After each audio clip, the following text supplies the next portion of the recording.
We are now in the season finale of Ahsoka, and I do mean season finale because I was kind of honestly expecting this to just be a one and done season. Thought that they were just going to be kind of like they did with Book of Boba Fett and Kenobi, but no, this is actually intending to be an ongoing series because they definitely leave things very open-ended here. And I guess it makes sense because Ahsoka is such a big character in Star Wars canon. But this episode is actually, it's mostly action. And unfortunately, a lot of the action is like really bad. And this has been a consistent critique I've had of the show, is that a lot of the action is just very stiff and sluggish, particularly with Rosario Dawson's performance as Ahsoka. She is not quick with her lightsaber movements, and transitioning from an animated character that has a lot of life and vibrancy to it to a live action character who's moving pretty slow. And Rosario Dawson, I just don't think has a lot of stage combat experience, and it really shows in the film or in the show. But there's also kind of an issue of the use of the volume. If you don't know what the volume is, it's a technology, it's a wall of video screens that have a 3D environment projected onto them. It's basically very fancy rear projection. And I think it was invented for The Mandalorian originally, because they were like, look, we're going to be going to a lot of alien environments, and Mando's uniform is so shiny that if we shoot on a green screen, we're going to have to paint the green screen out of his suit every single frame. But if we are able to go to an environment and have the video wall, well, that light will just naturally reflect on him and it'll look better. And I think the volume can be used to great effect, and I think it can also be used to horrible effect. And with unskilled filmmakers, what you end up having is a whole bunch of big empty rooms where they don't fill the set with props. It's just the big, vast, empty room with people just kind of standing around with nothing to interact with. And that's kind of what most of the sets in this episode are.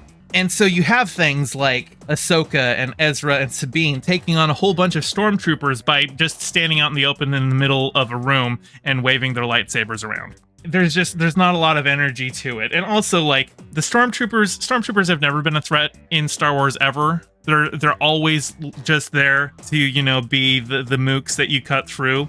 Has there ever been, like, a main character in Star Wars that was killed by a stormtrooper? They're irrelevant. They do a thing, though, where, like, because they've got the Night Sisters, and they do a thing where they, like, basically, once the stormtroopers are dead, they, like, turn them into zombie stormtroopers and everything like that, which was, I thought, kind of silly. Like, stormtroopers are already pretty ineffectual, and here they come up and then they're just slow and start like lumbering toward you, and I'm just like, okay, so they're even less useful than before. Great, well done.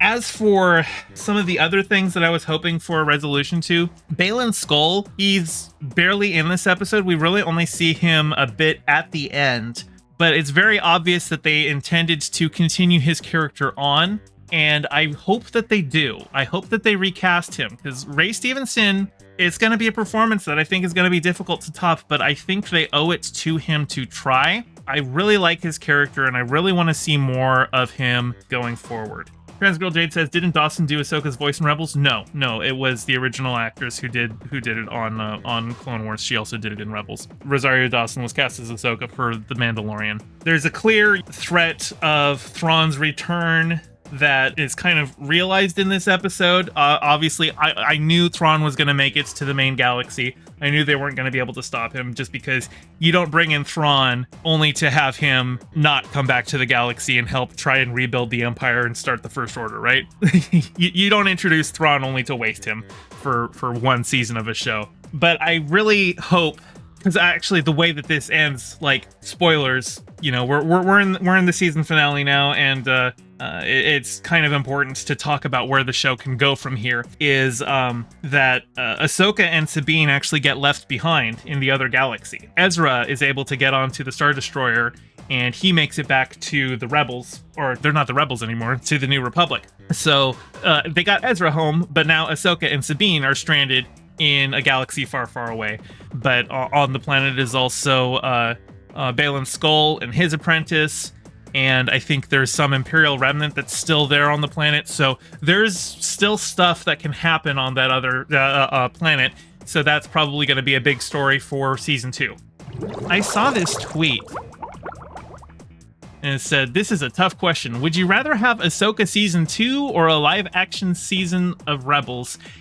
And we did have a live-action season of Rebels, because we had every single Rebels character in this season except for Zeb, who he like appeared, I think, either like in an episode of Mandalorian or in Book of Boba Fett, but he just appeared in like one episode. He, as a CGI character, it would be more expensive to have him in every episode, but I would like to see them bring him back. But they didn't have Zeb, and they didn't have Kanan Jarrus. Now, Kanan Jarrus is dead, obviously, so, but, you know, he was a Jedi, so being dead wouldn't stop you. Freddie Prinze Jr. doesn't want to come back and do him, I think he said as much. So we're probably not going to see him, but we got literally everybody else that was in Rebels. Everybody else that was a main cast on Rebels. So Ahsoka really is just Rebels season 5. Like, that is my opinion. I have said before that you should watch Rebels before you go and watch this show. The way that this episode ends, this season ends, like, very much solidifies that with me, is no, this is just a continuation of that series. So it's very silly for them to post this tweet when the answer is it's the same thing. Corporate wants you to find the difference between these two pictures. A little Morphine Annie says, "I know nothing about these shows, but dude on the right is giving Jesus." Well, he does have a biblical name. His name's Ezra. So I like the actor that they got who plays Ezra. He's very charming. He's very eager. There is another thing, though, that I was seeing a discourse on about this episode, and it's that Sabine, who didn't really exhibit Force powers in Rebels, but has been Ahsoka's Padawan since the end of Rebels, and much has been made throughout the show of how she does not have much Force aptitude. Like Huyang, the Jedi training droid that has been tagging along with Ahsoka, he said that she's like one of the least promising candidates he's ever seen, and he would not have put her through the Jedi Academy. But in this episode, she does manage to find some Force power usage. And I saw people calling her a Mary Sue for it, which is absurd because the entire season she has been struggling with trying to use the Force. And Star Wars is full of people who have this natural Force talent that they just, use. Like Luke. Luke had, 12 hours of training with Obi-Wan, and he was able to blow up the Death Star. So for them to say Sabine is a Mary Sue for suddenly getting her Force powers after 10 years of training with Ahsoka, that's just sexism, okay?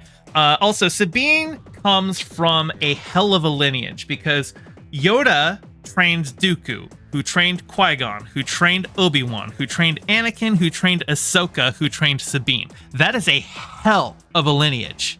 So don't tell me that somebody is able to use Force powers after 10 years of being trained by that lineage, okay? The whole point of the Force is that it is a spiritual energy that binds all beings. We all have the Force. We are all part of the Force. And while some people are more naturally adept at it, I think the implication should be that anybody can potentially tap into it. Anybody can potentially learn to feel the Force and be moved by the Force and to use the Force. The idea, like the whole idea of midi-chlorians was such a mistake that never should have been put into the original into the prequel trilogy at all, because that just gives it a whole DBZ power level meter kind of a thing, right? Like Anakin's levels are over 20,000, and if you want to have the midi-chlorians mentioned in the books, because that's where it originally came from, and then Lucas is like, oh, I'll bring that into the movies. That sounds like a good idea.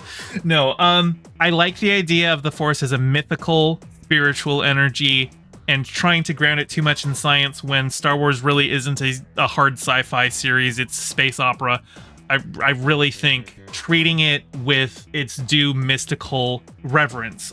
And because of that, I think it is totally fine that Sabine, after a long period of struggle, is able to use the Force. I don't think she does anything particularly amazing with it. She pushes Ezra across a gap, and she's able to Force pull a lightsaber. These are pretty basic Force powers to use. And so if you have a problem with it, I'm just going to say it, you're just sexist. Hey, thanks for watching. I'm trying to get my channel monetized, so your view means a lot. Don't forget to toss me a like and subscribe and ring the bell. I stream every Monday and Thursday at 5 p.m. Pacific, so catch me live and join in on the convo. You can find all my socials in the description below, and thank you to all my patrons with a very special shout out to my Whale Shark tier patron Ryan D and my Anemone friend tier patron Piftle Cakes. Your support means the world. Catch you next time.